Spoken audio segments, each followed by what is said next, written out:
Bonjour à toutes et à tous, bienvenue sur l'essentiel de Julien.com. J'ai décidé aujourd'hui de vous parler des déodorants façon Slow Cosmétique.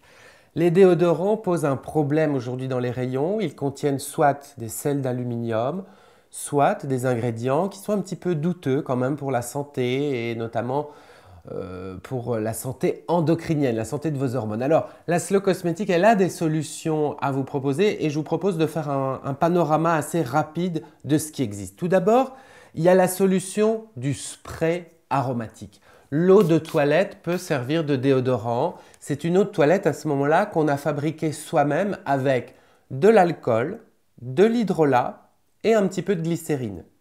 Si vous avez les aisselles très sensibles, évidemment, vous pouvez utiliser aussi un hydrolat pur de sauge, par exemple, de lemongrass, pourquoi pas, comme déodorant. Mais évidemment, c'est un petit peu moins efficace que si vous avez allié l'hydrolat avec de l'alcool et de la glycérine. Je vous mets les recettes sur l'essentiel de Julien.com, pas de panique pour les dosages. Dans ces eaux de toilette, on retrouve donc de l'hydrolat, de l'alcool, de la glycérine et si on le souhaite, un tout petit peu d'huile essentielle, pourquoi pas à nouveau. Il y a la sauge, mais il y a aussi le titri, le géranium si vous aimez ça, ou des choses plus sympas comme la fleur d'oranger, la feuille de l'oranger, le petit grain bigarade. C'est pas un souci, on peut personnaliser ça à volonté. Une deuxième solution qui conviendra mieux si vous avez les aisselles très sensibles ou abîmées, c'est de mélanger en fait dans un roll-on, hein, ça se trouve, des flacons que vous réutilisez, de mélanger du gel d'aloe vera adoucissant, hydratant, avec un petit peu de bicarbonate de soude, et oui, et des huiles essentielles en faible dosage. L'avantage, c'est que là, on se rapproche quand même très fort de l'antitranspirant. Vous savez, le déo très efficace. Pourquoi? Parce que le bicarbonate de soude va jouer son rôle de tampon au niveau du pH, d'assainissant, de capteur d'odeur, sans pour autant boucher les pores et empêcher la transpiration. Pour une recette, rendez-vous sur l'essentiel de Julien.com, évidemment. Et puis une dernière solution qui moi personnellement me plaît beaucoup, c'est celle des poudres parfumées, un petit peu à l'ancienne comme un talc.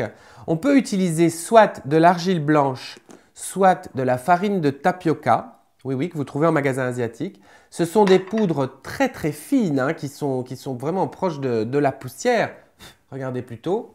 Et ces poudres, vous pouvez les aromatiser avec de l'huile essentielle.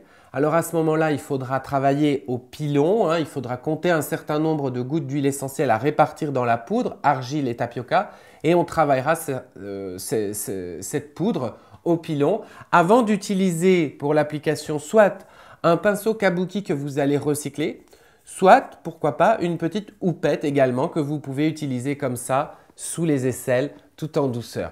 C'est bien si vous transpirez peu, c'est très agréable quand il fait chaud par exemple parce que ça laisse la peau satinée et très sèche.